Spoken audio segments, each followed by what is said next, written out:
नमस्कार, ABP news पर हाजिर हूं मैं रोमाना इसार खान। देश की राजनीति में एक तस्वीर इन दिनों बेहद चर्चा में है।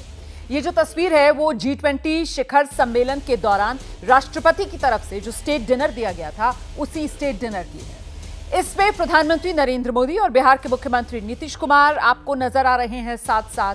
वैसे तो गैर बीजेपी शासित राज्यों से एमके स्टालिन, सुखविंदर सिंह सुक्खू भी इस डिनर में शिरकत करने आए थे, लेकिन वो नीतीश कुमार जो पिछले 1 साल से ज्यादा वक्त से पीएम मोदी के साथ नहीं दिख रहे थे, उनका इस कार्यक्रम में दिल्ली आना कुछ लोगों को हैरान कर रहा है।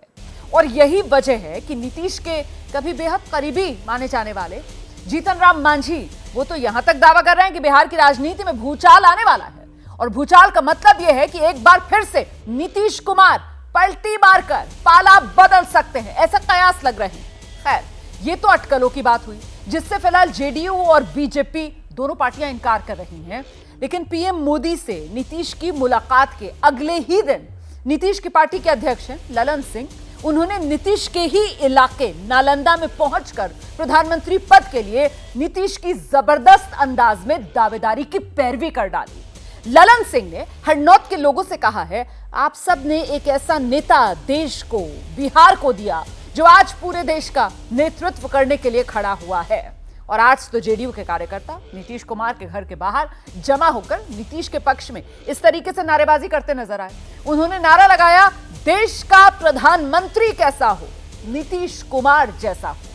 तो क्या नीतीश को लेकर यह सारा का सारा घटनाक्रम सिर्फ संयोग माना जाएगा, या फिर इंडिया गठबंधन में भाव नहीं मिलने की वजह से नीतीश कुमार एक बार फिर से कोई सियासी प्रयोग करने का जुगत लगा रहे हैं? सवाल इंडिया गठबंधन में पीएम के दावेदारों पर भी, क्योंकि राहुल गांधी से लेकर अखिलेश यादव, उद्धव ठाकरे से लेकर अरविंद केजरीवाल तक की पार्टी के नेता अपने अपने पार्टी के नेताओं को पीएम का दावेदार बता चुके हैं। तो आज की हुंकार इन्हीं सवालों के इर्द गिर्द। लेकिन पहले जरा देख लीजिए सियासी वार पलटवार।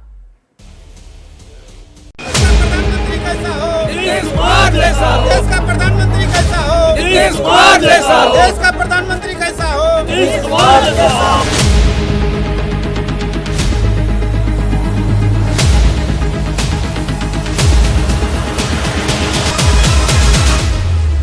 आप सबों ने एक ऐसा नेता इस देश को, बिहार को दिया है जो पूरे देश का, बिहार का नेतृत्व तो कर ही रहे हैं, पूरे देश का नेतृत्व करने के लिए आज खड़ा है।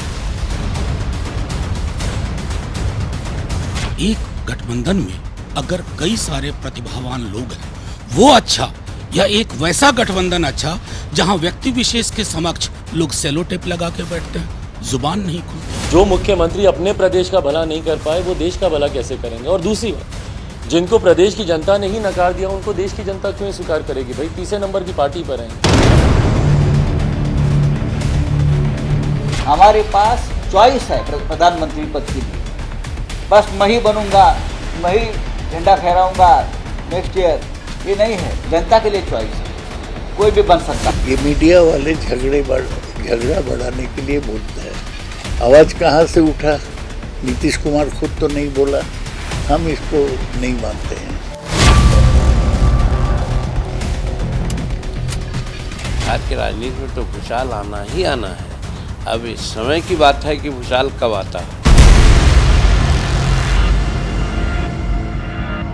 G20 में सब लोग जुटे, सब आमंत्रित थे राष्ट्रपति जी की तरफ से भोज में। इसकी राजनीतिक माने वो बाइडेन से मिल रहे हैं कि और देश के राष्ट्राध्यक्षों से किससे मिल रहे हैं, भोज पर गए हैं। ट्वीट करने से क्या होगा? ये उनकी परेशानी का प्रकटीकरण है। 14 वाले 24 में नहीं आएंगे, देश ने ठान लिया है। अब की बार भाजपा तड़ी पार। महामहिम राष्ट्रपति का भोज, लेकिन केंद्र बिंदु में माननीय नीतीश कुमार जी। कोई प्यार करे अथवा घृणा करे, माननीय नीतीश कुमार जी की भूमिका को कौन नकार देगा? नीतीश कुमार जी कांग्रेस पार्टी से अलग उनकी पार्टी है, उनका सोच अलग है। यहाँ पहले जेडीयू के लोग कह रहे थे कि प्रधानमंत्री के उम्मीदवार बनेंगे, वो नहीं हुआ। कन्वीनर तक नहीं बना रहा है। बताइए, अच्छा सिला दिया उन्होंने इनके प्यार का, इन्हीं के उम्मीदों को लूट लिया उन्होंने, क्या फायदा हुआ? पहली मीटिंग है कोऑर्डिनेशन कमेटी की, तो वहाँ कल शाम में होगा। तो इसीलिए हम लोग जा रहे हैं। जो भी बात होगी उस पर हम लोग अपनी बात को, अपने राय को समक्ष रखेंगे।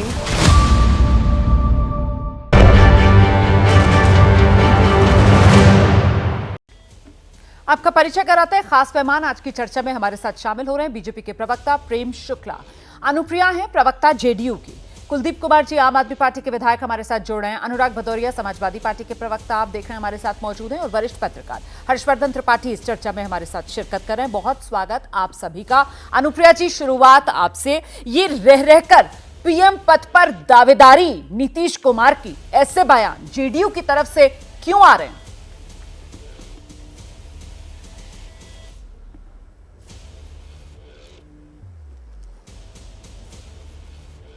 अनुप्रिया जी मुझे सुन पा रही हैं तो जवाब दीजिए। रुमाना जी, आप हमारे राष्ट्रीय अध्यक्ष ललन बाबू जी का जो बयान है, आपने पूरे भाषण को काट करके 2 मिनट के क्लिप को दिखा दिया और आपने कहा कि उन्होंने दावा किया है। जी, मैं आपकी बातों को सुन रही हूँ। मेरी आवाज आ रही है रुमाना जी? रुमाना जी, मैंने कहा कि आपने हमारे राष्ट्रीय अध्यक्ष ललन सिंह जी के जो बयान है उनके छोटे से क्लिप को निकाल के आपने कहा कि उन्होंने दावा किया है, जबकि वह नालंदा के हरनौत में वह अपने कार्यकर्ता, जेडीयू के कार्यकर्ताओं को संबोधित कर रहे थे और उन्होंने नालंदा के जनता जनार्दन को धन्यवाद दिया कि आप वह है कि जिसने देश को और बिहार को ऐसे नेता को मौका दिया नेतृत्व करने का, जो आज बिहार को भी दिशा दे रहे हैं और आगामी देश के लोकसभा चुनाव में भी नेतृत्व करने की क्षमता उनमें है। उनका वक्तव्य यह था कि 2024 के चुनाव के लिए जिस तरह से बीजेपी जो हल्ला कर रही थी कि बिखरा हुआ विपक्ष है, उस विपक्ष को एक सूत्रधार में उन्होंने बांधा है और विपक्ष एकजुट नजर आया है और विपक्ष संकल्पित है कि हम 2024 में भारत को भाजपा। अनुप्रिया जी, केसी त्यागी से लेकर नीरज कुमार से लेकर श्रवण कुमार से लेकर तमाम आपकी पार्टी के नेता सामने आते हैं मीडिया के और नीतीश कुमार का नाम प्रधानमंत्री पद के उम्मीदवार के तौर पर उछालकर चले जाते हैं। आपके पार्टी के कार्यकर्ता पटना की सड़कों पर उतरते हैं और देश का प्रधानमंत्री कैसा हो, नीतीश कुमार जैसा हो, इस तरीके की नारेबाजी करते हैं। मैं क्या मानूं इसको? ये शगुफा नहीं तो और क्या है? क्या ये दबाव की राजनीति है? मतलब गठबंधन के अंदर अगर दाव नहीं चल रहा तो फिर दबाव का खेल खेला जा रहा है क्या जेडीयू की तरफ से? ये सवाल बनता है। रुमाना जी, आपने हमारे राष्ट्रीय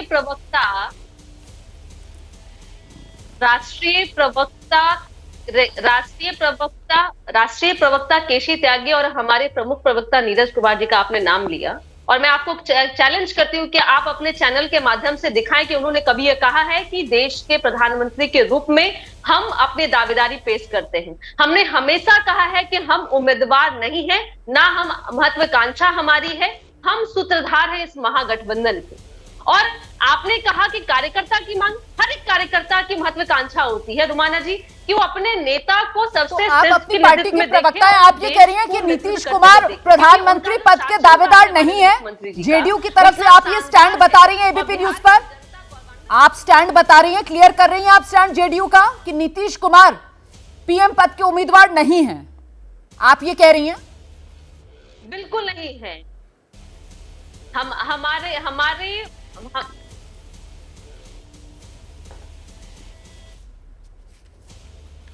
हम कतई नहीं है, हमारी कोई महत्वाकांक्षा नहीं है, हम महागठबंधन के सूत्रधार हैं।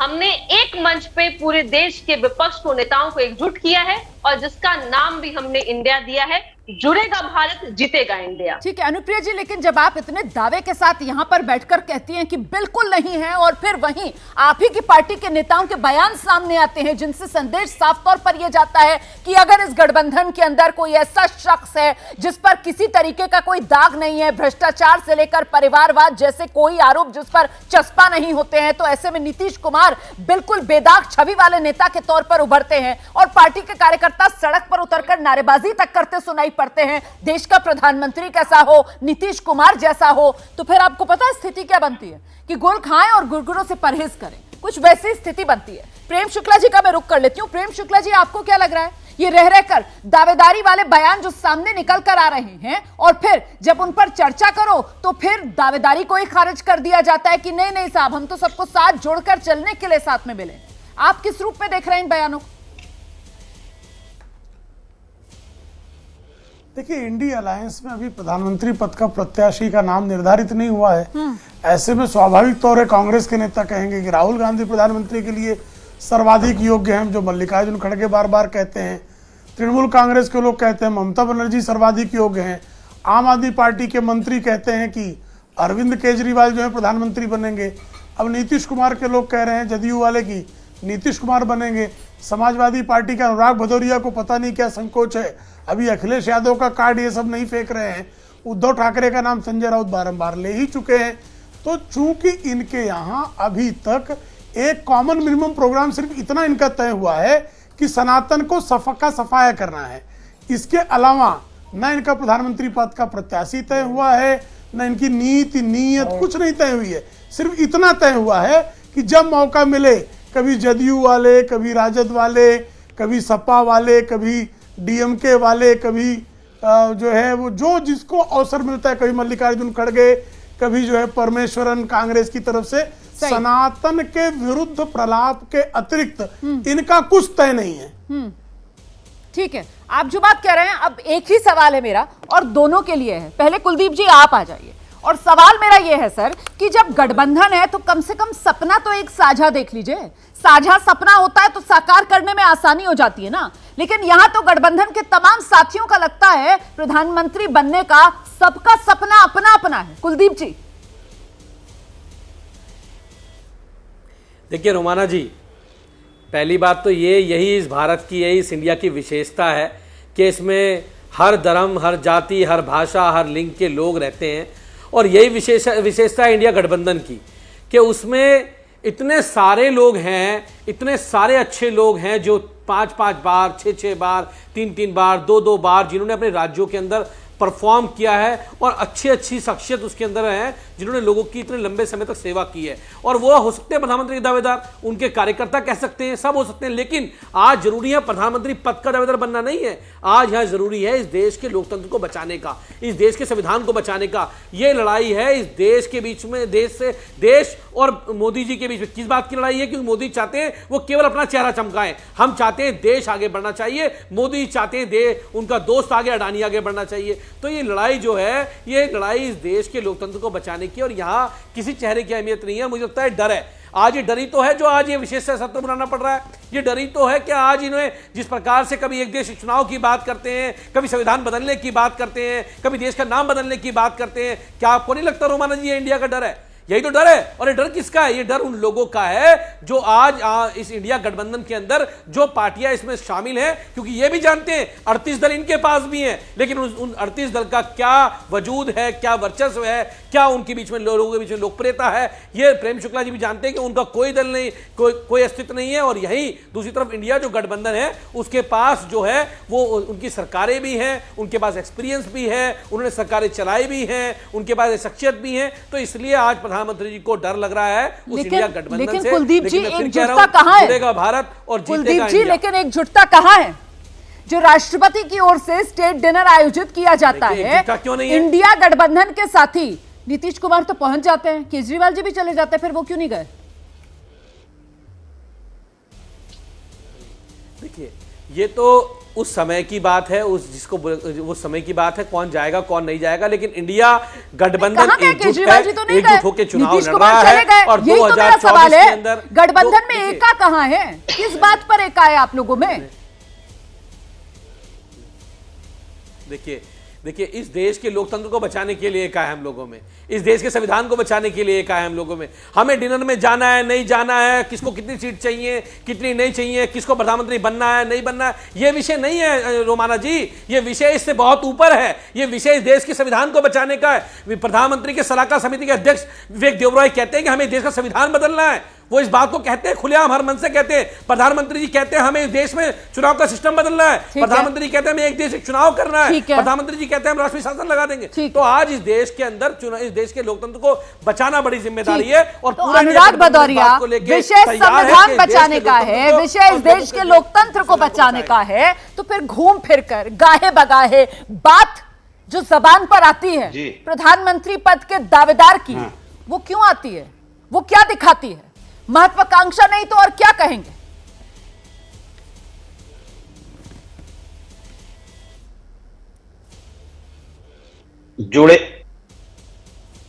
जुड़ेगा भारत, जीतेगी इंडिया। पीडीए इंडिया और इनके एनडीए को सत्ता से दूर हटाएगी, ये आप जान लीजिए। कितना भी भारतीय जनता पार्टी मुद्दा बनाने की कोशिश करे, कितना भी इधर उधर की आए बाएं साएं करे, लेकिन उनकी दाल नहीं गलने वाली है। आपको पता है कि हमारे पास जो दल हैं, जो अभी जितना गठबंधन है, इनके पास तो 40-40 दल है, लेकिन नेता इनके पास है नहीं कोई।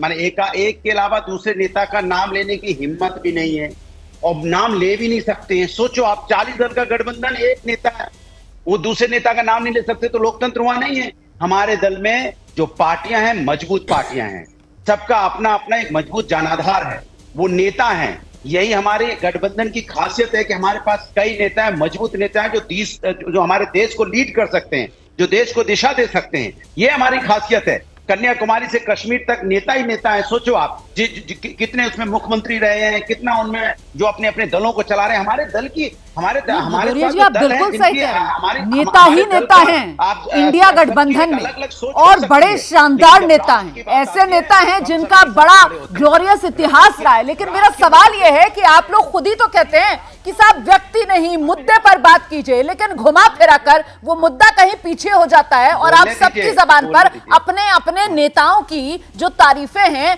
वो सामने आने लगती है। नेताओं की शान में आप ही लोग कसीदे पढ़ने लगते हैं। नेता हमारा पीएम बनने के लायक है, ये बयान आप ही लोगों की तरफ से दिए जाते हैं सर। तो फिर भटकाने का काम मुद्दों से बीजेपी करती है या आप ही लोग के नेता करते हैं?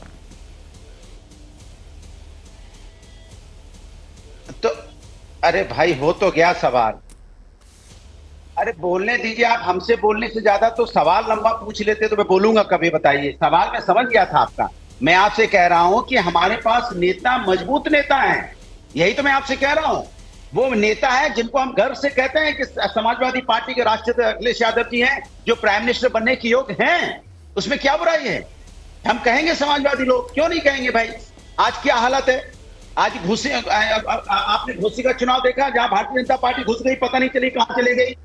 जहां 42-43 हजार इनकी सीट हार जाती है तो कहां बचे? और सिर्फ घोसी नहीं, लखनऊ भी हारे, जिला पंचायत मिर्जापुर भी हारे, और यहाँ बरेली भी हार गए। इसके मतलब कि इनको नकार दिया है। कितने भी मुद्दा बनाने की कोशिश करें, मैंने कहा ना, कश्मीर से कन्याकुमारी तक हमारे पास मजबूत नेता है, जनाधार वाले नेता है। और हम सब अपने अपने नेता की बात करते हैं, हम सब अपने अपने नेता को आगे ले जाने की बात करते हैं। इसमें क्या बुराई है? अच्छी बात तो है ना कि कितनी एकता आपस में। सोचो, अपने अपने नेताओं का सम्मान करते हुए हम राष्ट्र का सम्मान कर रहे हैं, अपने अपने नेताओं को आगे बढ़ाते हुए राष्ट्र को आगे बढ़ाने की बात कर रहे हैं, अपने अपने नेताओं की बात करते हुए हम सुनिए, अपने अपने नेताओं की बात करते हुए हम लोकतंत्र बचाने की बात कर रहे हैं, अपने नेताओं की बात करते हुए हम यहाँ पे गरीब किसान की बात कर रहे हैं, गरीबों की बात कर रहे हैं, महंगाई पे बात कर रहे हैं, बेरोजगारी पे बात कर रहे हैं, जो मेरे असली मुद्दे हैं जिससे हम भागना नहीं चाहते। चाहे आप और भारतीय जनता पार्टी कितना भी हम लोग को भटकाने की कोशिश करे, अब भारतीय जनता पार्टी के पास बोलने को उठा ही नहीं। उनके पास एक नेता के अलावा दूसरा नेता को नाम नहीं देते। आप रिपीट कर रहे हैं, अपनी बात को आप रिपीट कर रहे हैं। मैं आगे बढ़ती हूँ चर्चा में, दोबारा आपके पास आऊंगी। धीरेन्द्र कुमार जी हमारे साथ मौजूद है। तो धीरेन्द्र कुमार जी, लबोलबाब अगर समझा जाए अनुराग भदौरिया जी की बात का कि इंडिया गठबंधन में नेताओं की भरमार लगा देगी इंडिया गठबंधन की नैया पार, सहमत हैं आप? देखिए, अभी बहुत लंबा चौड़ा भाषण दे रहे थे सपा प्रवक्ता। इनके नेता बोले थे रोमाना जी कि देश को कैसा प्रधानमंत्री चाहिए, औरत चाहिए, मर्द चाहिए, बूढ़ा चाहिए, जवान चाहिए, भ्रष्ट चाहिए। इनके पास कोई श्रेष्ठ नहीं है इनके समूह में। तो ये तो मजाक बना के रखे, कोई मुद्दा ही नहीं है इनके पास। क्या इनकी नीति है, कैसे ये देश को चलाना चाहते हैं, क्या देश के लिए करना चाहते हैं।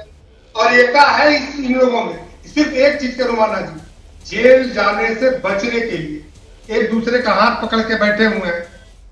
मैं किसकी बात का आपको उदाहरण ललन सिंह जी की आपने बात की, उस पर आज डिबेट हो रहा है। यही ललन सिंह जी कहते थे कि नीतीश कुमार जी के पेट में दांत है। मैं उसका कैसे जवाब दूं, उसका क्या कहूं। उसी ललन सिंह जी ने कहा था कि लालू प्रसाद से बड़ा भ्रष्ट नेता इस देश में कोई नहीं है। मैं उसका जवाब दूं कि अब ये जो कह रहे हैं कि नीतीश कुमार जी देश चलाने की क्षमता रखते हैं, उनका बातों में खुद कंट्राडिक्शन है। लोग कैसे समझेंगे उनकी बातों को। नीतीश कुमार जी बिहार के 38 जिलों में जब अभी तक अपनी पहचान और अपने कार्यकर्ता और अपनी सीट नहीं बना पाए हैं, वो देश के विभिन्न राज्यों में कैसे बना पाएंगे। अब नहीं मिल रहा है तो उसके प्रवक्ता बोल रहे हैं कि अंगूर खट्टे हैं। किस तरह का बात ये लोग। और अभी देखिए ना, कभी कहते हैं कि अखिलेश जी प्रधानमंत्री होंगे, कभी नीतीश कुमार जी होंगे, और भाई राष्ट्रीय पार्टी बनी है अभी आप पार्टी, उसके लोग भी चाहते हैं कि हमारे नेता प्रधानमंत्री। तो पहले अरे भाई हमारे नेता उस तरह, हमारे नेता नरेंद्र मोदी जी ठीक है, नरेंद्र मोदी जी का नाम भी नहीं ले पा रहे हो। अरे डरते तो आप लोग हो। चिराग पासवान जी प्रधानमंत्री के कैंडिडेट नहीं है। वो डर देखिए, चिराग पासवान जी प्रधानमंत्री के कैंडिडेट नहीं है। अरे प्रधानमंत्री उनको जेल जाने का डर नहीं है। एक सेकंड, एक एक कर, ठीक है धीरेन्द्र जी, ठीक है। आपने जो बात कही है बहुत संक्षेप में, कुलदीप जी आपके पास आ जाती हूँ पहले। यहाँ तो गठबंधन है और वो कह रहे हैं गठबंधन धर्म हम निभा रहे हैं। हमारे गठबंधन के अंदर कोई एक नेता तो चाहिए ना नेतृत्व करने के लिए। तो वहां एनडीए में तो कोई कंफ्यूजन नहीं है, वहां तो प्रधानमंत्री नरेंद्र मोदी हैं। लेकिन ये जो इंडिया गठबंधन है, यहां पर कौन है आपका नेतृत्व करने के लिए? आप लोगों को ऐसा नहीं लगता है कि यहां पर कोई नेता ही नहीं है जो आप लोगों को जोड़ के रखे हुए है? अपनी अपनी ढपली, अपना अपना राग वाली सिचुएशन आप लोगों के गठबंधन में है। देखिए ये ना जनतंत्र है, ये लोकतंत्र है, और इस लोकतंत्र के अंदर इस देश के 140 करोड़ लोग तय करते हैं उनका नेता कौन होगा। यहां चैनल बैठ के मैं या 4 पार्टियां मिलकर तय नहीं करती उसका नेता कौन होगा। और एलजेपी के जो है प्रवक्ता बैठे हैं, ये तो भूल गए उस बात को जब रामविलास पासवान जी की मृत्यु के बाद चिराग पासवान को घर भी खाली करना पड़ गया था, ये उस बात को भूल गए। सत्ता चीजी ये सब भूल जाते हैं। लेकिन मेरा कहना यह है कि आज जिस बात की बात कर रहे हैं, इंडिया गठबंधन का नेता जो है, इंडिया गठबंधन के जो नेता हैं, अरे सुनिए, इंडिया जो गठबंधन के नेता हैं वो धीरेन्द्र जी प्लीज बीच में मत बोलिए सर, धीरेन्द्र जी प्लीज बीच में मत बोलिए। सुन लीजिए, मैं दोबारा आपको समय दूंगी। कुलदीप जी, इंडिया गठबंधन का नेता कौन? ये एक वैलिड सवाल है जिसका जवाब गठबंधन को देना चाहिए। इंडिया गठबंधन 26 पार्टियां शामिल हैं। देश के अंदर जिसको चाहेगी वो देश का प्रधानमंत्री बनेगा। लेकिन एक बात कह दूं, चाहे वो देश का प्रधानमंत्री कोई भी बने, लेकिन कोई पढ़ा लिखा ईमानदार व्यक्ति देश का प्रधानमंत्री बनेगा, जो इस देश को बेरोजगारी से बाहर निकालेगा, महंगाई से बाहर निकालेगा, इस देश में शिक्षा की व्यवस्था करेगा, समान शिक्षा समान स्वास्थ्य की बात करेगा। हर आदमी को अच्छी शिक्षा मिलेगी, समान शिक्षा मिलेगी, हर व्यक्ति को अच्छा स्वास्थ्य मिलेगा, स्वास्थ्य का अधिकार मिलेगा। ऐसा नहीं होगा केवल एक ही आदमी को धंधे में रोजगार मिलेगा। नहीं, सारे आपने वो मुद्दे गिना दिए जो अरविंद केजरीवाल को सूट करते हैं। सबको सूट करते हैं। इसीलिए तो मैं कह रही हूँ ना, इसीलिए मैं कह रही हूँ जो आपका यूएसपी है, जो अरविंद केजरीवाल की यूएसपी है, यहाँ पर आप वो गिना रहे हैं। अच्छा, भ्रष्टाचार परिवारवाद का कोई ठप्पा नहीं है, ये जेडीयू नीतीश कुमार की यूएसपी गिनाती है। मैं जल्दी से हर्षवर्धन त्रिपाठी जी का रुख कर लेती हूँ जरा, और उनसे समझते हैं कि सर भले ही 26 पार्टियां, 26 दल, अब तो 28 हो गई हैं, जिसका जिक्र यहाँ पर इंडिया गठबंधन के नेता कर रहे हैं, लेकिन सवाल ये कि वो गाड़ी के अंदर सीटें हो सकती है 26 से लेकर 28 तक, पर स्टीयरिंग व्हील पर तो किसी एक को बैठना होगा ना। और क्या जनता को यह अधिकार नहीं मिलना चाहिए कि उसको पता चले 24 चुनाव में, 24 की रेस में इंडिया का फेस कौन? हर्षवर्धन जी। देखिए रोमाना जी, लोकतंत्र में अंत में सब कुछ जनता तय करती है जी, लेकिन जनता के तय करने के कुछ मोटे आधार होते हैं। सबसे पहला आधार होता है कि उसे दिखता है कि कोई एक पार्टी है जिसका अपना कार्यक्रम है, उसके आधार पर तय करती है। फिर पार्टियों का समूह अगर है तो उसमें किसकी अगुवाई होगी या किसी कॉमन मिनिमम एजेंडा प्रोग्राम पर वो काम कर रहे हैं। और अगर इन सब की स्थिति नहीं बन रही तो कहते हैं कि कम से कम हम इस एक व्यक्ति को, इस एक पार्टी को आगे रख रहे हैं, फिर चुनाव के बाद हम तय करेंगे। दुर्भाग्य से ये जो विपक्षी गठजोड़ है, ये बार बार कहता है कि आप लोग एजेंडा चलाते हैं, टीवी पे थोड़ी न तय करेंगे। अरे भैया, टीवी पे ही तो तय करने की बात करते हो ना, कहते हो कि मौका नहीं मिलता है, किसी और का एजेंडा चल रहा है। इसका मतलब ये हुआ कि आप अपने एजेंडे की पुशिंग नहीं कर पा रहे। इसका मतलब ये हुआ कि जो आप कहते हैं, मुंबई बैठक से जो उम्मीदें थी वो नहीं हो पाई। और नीतीश कुमार, उनका मुख्यमंत्री की कुर्सी का प्रेम है, वो बहुत सी चीजें हैं, लेकिन ये तो सच है ना कि नीतीश कुमार के ऊपर कोई दाग नहीं है और लालू प्रसाद यादव करप्ट हैं, भ्रष्ट हैं, जेल में थे, अभी जमानत पर छूटे हुए हैं। ढेर सारे नेता हैं जिनके ऊपर भ्रष्टाचार के आरोप है। तो मुझे लगता है कि बहुत साफ साफ दिख रहा है कि नीतीश कुमार को संयोजक नहीं बनाना, ये इस गठजोड़ की दूसरी पार्टियों की रणनीति है। और एक तरह से हम कहें तो सूत्रधार वही थे। लल्लन जी एकदम ठीक कह रहे हैं। लल्लन जी की दूसरी बातों पे हो सकता है कि उन्होंने ही एफआईआर कराई थी लालू जी के खिलाफ, लेकिन जो मेन है कि क्या एजेंडा लेकर गठजोड़ चल रहा है वो मिसिंग दिख रहा है। ठीक है, जवाब दीजिए अनुराग भदौरिया।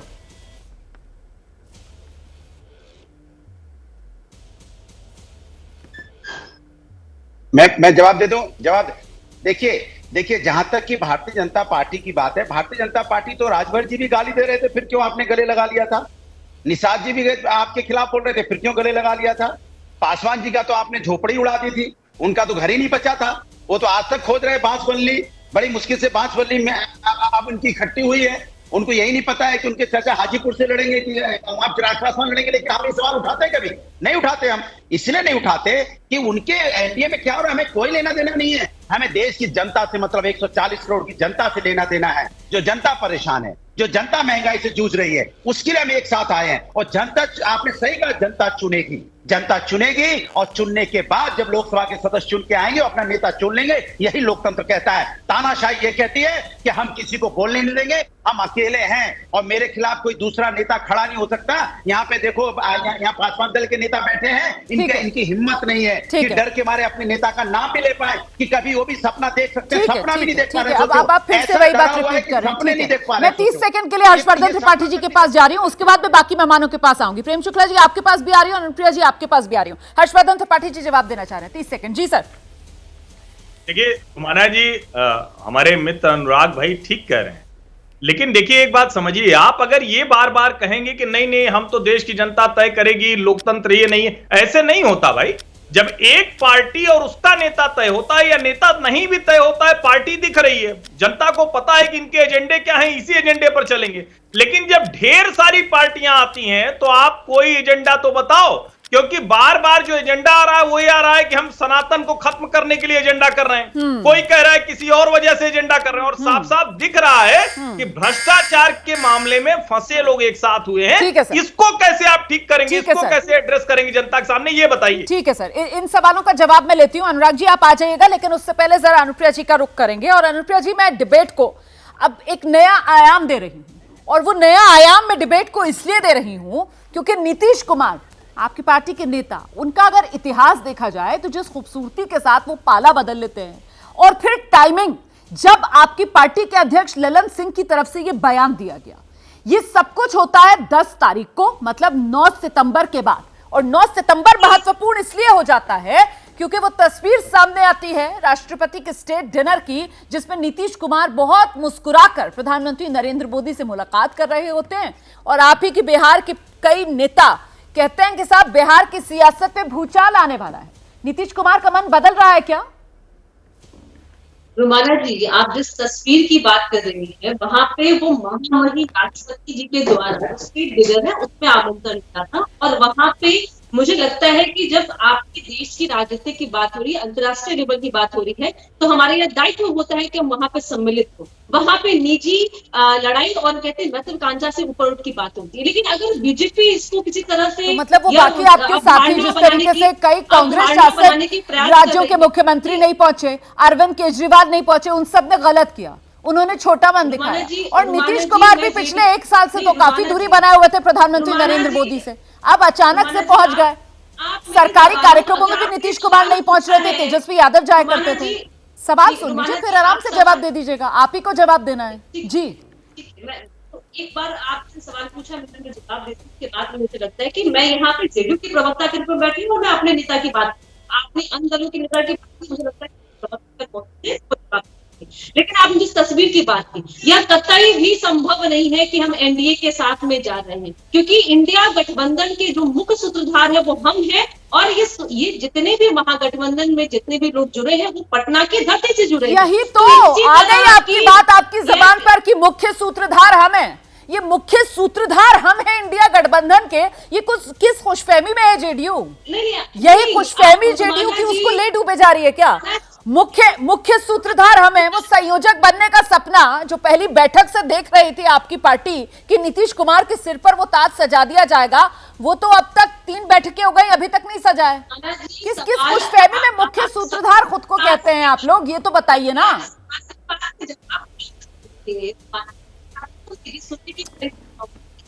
आवाज में बहुत दिक्कत आ रही है। आपने यह कहा, ये बोले कि सूत्रधार हम है, क्योंकि यही बीजेपी कह रही थी कि ये सभी बैठ रहे हैं, चाय पानी पियेंगे चले जाएंगे। अब बिहार की पटना की धरती पे बस चाय पानी पी के चले जाएंगे। लेकिन माननीय मुख्यमंत्री जी के प्रयास से जिस तरह से देश में एक महागठबंधन तैयार हुआ है और जो इंडिया अलायंस हुई है, यही जो है बीजेपी के लिए सर की दर्द है। आप बार तो मुख्य सूत्रधार हम हैं जब ये कहा जाता है जेडीयू की तरफ से, तो क्या प्रेम शुक्ला जी ये भी मान लिया जाए कि 24 में इंडिया गठबंधन के पीएम पद की दावेदारी उसी रूप में अपनी आगे बढ़ा देती है जेडीयू? प्रेम शुक्ला जी मुझे 2 सेकंड का समय देंगे रुमाना जी, मैं अपनी बातों को पूरा कर दूं। आपने बार-बार पूछा है कि रुमाना जी मैं सुन नहीं पाया, क्या कह रही हूँ? आ रही हूँ सर, जरा सा अनुप्रिया जी अपनी बात पूरी करने, फिर मैं आपके पास आ रही हूँ। सुन लीजिए रुमाना जी, आपने बार-बार पूछा है कि यहाँ प्रधानमंत्री का क्या कौन होगा। ये तय है कि चेहरा वो होंगे जो काम की बात करेंगे, मन की बात नहीं करेंगे। चेहरा वो होंगे जो अपने वादे को पूरे करेंगे, ना कि अपने वादों को जुमला साबित करेंगे। चेहरा वो होगा जो युवा के रोजगार की बात करेगा। चेहरा वो होगा जो महिलाओं की सुरक्षा की बात करेगा, जो देश के गरीब की महंगाई की बात करेंगे। वो कतई नहीं होंगे जो देश के युवाओं को ठगेंगे और अग्निवीर जैसे 4 वर्षीय रोजगार की बात करेंगे। रुमाना जी और ठीक है, मैं जवाब ले रही हूँ। प्रेम शुक्ला जी, इंडिया गठबंधन के जो नेता हैं वो ये कह रहे हैं कि साहब चेहरे हमारा वो होगा जो गरीबी, महंगाई, बेरोजगारी, इन समस्याओं के समाधान की बात करेगा। पर आप लोगों को तो ऐसा लग रहा है कि इंडिया गठबंधन, इसका एजेंडा सिर्फ एक ही है, सनातन विरोध की बात आप लोग कर रहे थे कि साहब इनकी पोल खुल गई। देखिए रोमाना जी, अब मुख्य सूत्रधार से ही हम प्रारंभ करते हैं कि मुख्य सूत्रधार इनके अनुसार नीतीश कुमार हैं। तो नीतीश कुमार के राज्य बिहार में बेरोजगारी समाप्त हो गई। पिछले लंबे बिहार में 1990 से लेके 2023 तक या तो लालू प्रसाद यादव मुख्यमंत्री रहे, या राबड़ी देवी मुख्यमंत्री रही, या नीतीश कुमार मुख्यमंत्री रहे। महंगाई समाप्त हो गई, बेरोजगारी समाप्त हो गई। बिहार में कानून एवं प्रशासन का पूरी तरह से राज है। भाई जंगल राज तो आप ही कह रहे थे, और रोजगार के बदले जमीन आप ही कब ले रहे थे, आप ही के साथी। चारा घोटाले में आप ही के साथी कन्विक्ट हैं। तो भ्रष्टाचार आप करें, बेरोजगारी आप बढ़ाएं, कानून एवं प्रशासन की स्थिति आप बिगाड़ें, और उसके बाद आप मुख्य सूत्रधार हैं। जिसका मुख्य सूत्रधार ऐसा हो और मुख्य सूत्रधार का जो सहयोगी हो, जो कन्विक्टेड हो, वो कह रहा है मैं तो बहुत साफ सुथरा हूं।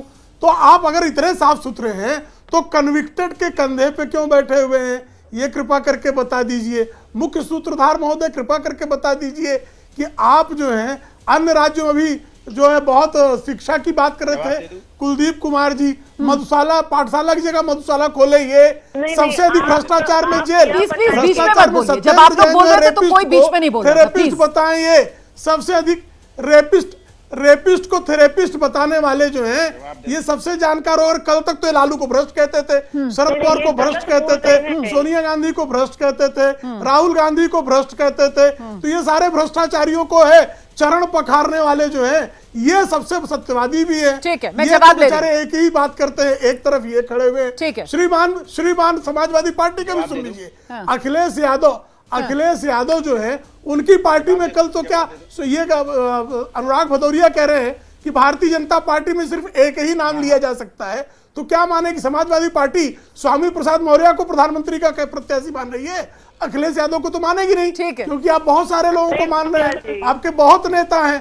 तो समाजवादी पार्टी के प्रधानमंत्री पद के प्रत्याशी क्या स्वामी प्रसाद मौर्य हैं? तो प्रेम शुक्ला जी ने बड़े इंतजार के बाद अपनी बात रखी है, और ऐसी बात रखी है कि अब जवाब तीनों से लेना पड़ेगा मुझे। कुलदीप जी पहले आप आ जाइए और इसका भी जवाब देते चलिएगा। सर, यहाँ पर मुख्य सूत्रधार अगर जेडीयू है तो फिर आम आदमी पार्टी तो पीएम पद की दावेदारी आप लोगों को तो हाथ जोड़ लेने चाहिए दूर से ही कि नहीं हम तो है ही नहीं, पहले ही कह दीजिए। सर आइए कुलदीप जी। चलिए रोमाना जी, बिल्कुल स्पष्ट कर दूं, हम कोई अरविंद केजरीवाल जी कोई प्रधानमंत्री पद के दावेदार नहीं है। प्रियंका कक्कड़ जी केवल इस बात के दावेदार हैं कि देश को कैसे आगे लेके जाना है, इस देश को कैसे लेके, मैंने कहा ना, देखो हर किसी के अपने व्यक्तिगत विचार हो सकते हैं और कार्यकर्ता को हक है अपने नेता की बात करने का, उसमें कोई दोहराए वाली बात है। लेकिन अभी इन्होंने कहा भ्रष्टाचार की बात करी, अभी प्रेम शुक्ला जी आप भ्रष्टाचार बात ना किया करें, आप रेपिस्टों की बात ना किया करें, आपकी मुझे अच्छी नहीं लगती है, ना तो आपके प्रधानमंत्री करें ना आप करें। अजीत पवार, वही अजीत पवार जिसको 2 दिन पहले प्रधानमंत्री 70,000 करोड़ के घोटाले का बता रहे थे, 2 दिन बाद उसको आपने पार्टी में शामिल करा लिया। आप उसी पार्टी के नेता हैं जिसका राष्ट्रीय अध्यक्ष ऑन कैमरा दलाली लेते हुए पकड़ा गया था, आपको याद होगा इस बारे में। और आप रेपिस्टों की बात करते हो, आप उसी पार्टी से आते हो जिसमें देश की महिला पहलवान, कोई आम महिला नहीं, सबका सम्मान है, लेकिन वो महिला पहलवान जो देश के लिए मेडल लेके आई थी, वो महिला पहलवान में धरने पे बैठी रही और वो व्यक्ति मोदी जी के साथ संसद के अंदर उस सीट को शेयर करता रहा। वो सांसद तुम्हारा ब्रजभूषण सिंह था। और वो तुम लोग हो जो जब बच्चियों का बलात्कार होता है तो रेपिस्टों के समर्थन में आप लोग जाके रैलियां निकालते हो, ये तुम्हारा चेहरा। तू तड़ाक की भाषा का प्रयोग हो रहा है, गलत है। ये तुम्हारा रोमाना जी अरे बिल्कुल मैं टोक रही हूं सर, मैं टोक रही हूं। तू तड़ाक की भाषा हो रही है। मैंने कोई सम्मान के साथ नहीं बोला, मैंने कोई नहीं बोला। अभी चिरकुट का अरे रेपिस्टों की पार्टी है तुम्हारी, आप भी सर इस तरीके के शब्दों का इस्तेमाल आराम से पार्टी अरविंद केजरीवाल की पार्टी है। अरे तुम रेपिस्टों के केजरीवाल की पार्टी है, आतंकवादी तेरी पार्टी है, बलात्कारी तेरी पार्टी है, राशन कार्ड जैसे सब कुछ है। तू तरह कर रहा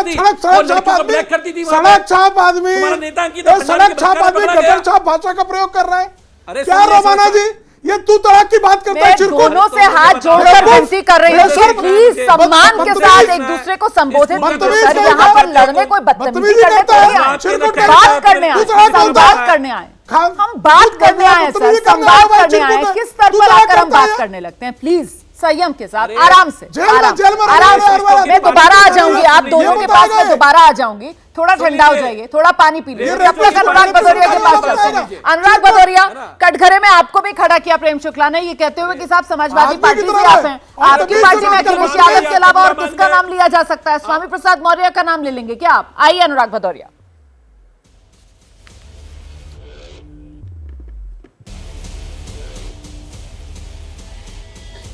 देखिए मैंने आपसे पहले बोल दिया, भारतीय जनता पार्टी जो आपने बोला था ना भूचाल, भारतीय जनता पार्टी में भूचाल आ चुका है। वो डर गए हैं। अब डरे हुए लोग तो आए बाएं साए बोलना शुरू कर देते हैं। उनको सत्ता की लालच है, वो सत्ता की लालच है। प्राइम मिनिस्टर बनने का जो सपना अगर देखता है तो समझो सत्ता की लालच है। हम देखते हैं कि मेरी जनता कैसे खुशहाल होगी, कैसे जनता को खुशी मिलेगी, हम ये चिंता कर रहे हैं। इंडिया इस बात की चिंता करता है कि देश की जनता कैसे खुशहाल हो, और भारतीय जनता पार्टी ये चिंता करती है मैं प्रधानमंत्री हमारा कैसे बन जाए, हम कैसे प्रधानमंत्री बन जाए, कैसे हम देश को अपने कब्जे में ले पाए। हमारी वो सोच नहीं है। हमने बोला समाजवादी पार्टी हमेशा सामाजिक न्याय की बात करती है, समाज के उत्थान की बात करती है, समाज को आगे ले जाने की बात करती है। और समाजवादी पार्टी के नेता हमने बोला सम्मानित अखिलेश यादव जी हैं। लेकिन अनुराग भदौरिया जी, फिलहाल तो इंडिया गठबंधन को सबसे ज्यादा फिक्र या तो सनातन की नजर आ रही है, जिस तरीके का बयान सामने निकल कर आ रहे हैं, या फिर ऐसा लग रहा है प्रधानमंत्री कौन बनेगा, कौन अपना दावा ठोक दे और कितनी मजबूती के साथ दावेदारी अपनी पेश कर दे, इसकी ज्यादा फिक्र नजर आ रही है। ये फिक्र ज्यादा नजर आ रही है सर।